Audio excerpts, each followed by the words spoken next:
మామూలు రోజుల్లో ఎలా ఉన్నా వర్షం పడుతున్న సాయంత్రం మాత్రం ఖచ్చితంగా వంటగదిలో పొయ్యి వెలిగించాల్సిందే. ఇంకా అలా అని నేను కూడా ఆలోచిస్తున్నాను ఏం ప్రిపేర్ చేద్దామా అని. ఇంకెప్పుడు చేసే పకోడీ కాకుండా ఈసారి కొంచెం డిఫరెంట్గా చేద్దామని ఆలూ బొండ ప్రిపేర్ చేస్తున్నాను. ఎలా చేయాలో మీకు కూడా చూపించేస్తా.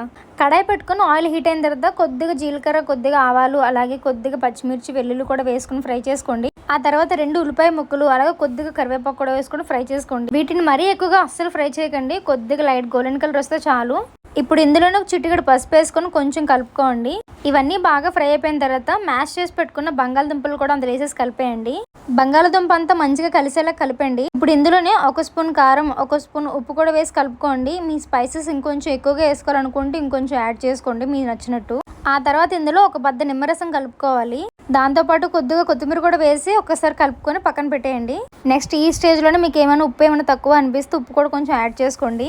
నేను వేసిన మెజర్మెంట్స్ అయితే కరెక్ట్ సరిపోయి, మరీ ఎక్కువ కాకుండా తక్కువ కాకుండా సరిపోయాయి. నెక్స్ట్ చల్లారిన తర్వాత ఇలా ఉండలు చేసుకొని పక్కన పెట్టుకోండి. ఇప్పుడు మనం పైన కోటింగ్ కోసం బ్యాటర్ ప్రిపేర్ చేద్దాం. ఫస్ట్ అయితే 2 కప్స్ శనగపిండి తీసుకోండి. ఇప్పుడు ఇందులోనే కొద్దిగా పసుపు, కొద్దిగా వాము, అలాగే కొద్దిగా ఉప్పు కూడా వేసి కలుపుకోండి. మీకు టైం ఉంటే ముందుగానే కలిపి పెట్టుకుంటే దీనికి ఎలాంటి వంట సోడా యాడ్ చేయక్కర్లేదు. కానీ నేను అప్పటికప్పుడు చేస్తున్నాను కాబట్టి కొద్దిగా వంట సోడా అయితే యాడ్ చేస్తున్నాను.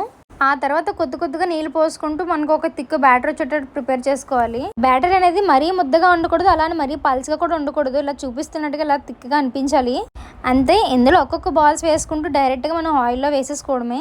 మా ఇంట్లో ఎప్పుడు ఆలూ బొండా చేసినా వాళ్ళు ఈవినింగ్ అయితే ఇంక నేను వంట చేయాల్సిన అవసరమే లేదు. అంత ఫుల్గా తింటాం ప్రతి ఒక్కరం కూడా. ఈ బోండాకి కాంబినేషన్గా చట్నీ చేద్దాం. ఫస్ట్ అయితే మిక్సీ గిన్నెలో కొంచెంగా పుదీనా ఆకులు, 1 కప్ కొత్తిమీర కాడలతో పాటు వేసుకోవచ్చు. అలాగే ఇందులో 3 వెల్లుల్లి రెబ్బలు, ఒక 1/2 స్పూన్ జీలకర్ర, 2 పచ్చిమిర్చి, అలాగే టేస్ట్కి సరిపడగా ఉప్పు కూడా వేసుకోవాలి. అలాగే 1 స్పూన్ పుట్నాల పప్పు, ఇంకా నిమ్మరసం కూడా కొద్దిగా యాడ్ చేసుకోవాలి. మీరు స్పైస్ బాగా తినే వాళ్ళైతే ఇంకొంచెం మిర్చి యాడ్ చేసుకోవచ్చు. ఇప్పుడు ఇందులో కొద్దిగా వాటర్ యాడ్ చేసుకుని మెత్తని పేస్ట్లా చేసుకోండి. ఇంతే, చాలా సింపుల్ అండ్ ఈజీగా బోండాలోకి చట్నీ అయితే రెడీ అయిపోయింది. కనీసం చల్లారి వరకైనా నా ఆత్రం ఆగలేదు. నిజంగా సీరియస్గా చెప్తున్నాను, బోండాలు అయితే సూపర్గా ఉన్నాయి. డెఫినెట్గా మీరు ఇంట్లో ఖచ్చితంగా ట్రై చేయండి. ఎలా వచ్చి కూడా నాకు కమెంట్ చేయండి. అలాగే మన వీడియో నచ్చితే లైక్ చేయండి. మరిన్ని వీడియోస్ కోసం ఛానల్ చూస్తూ ఉండండి. సబ్స్క్రైబ్. బాయ్.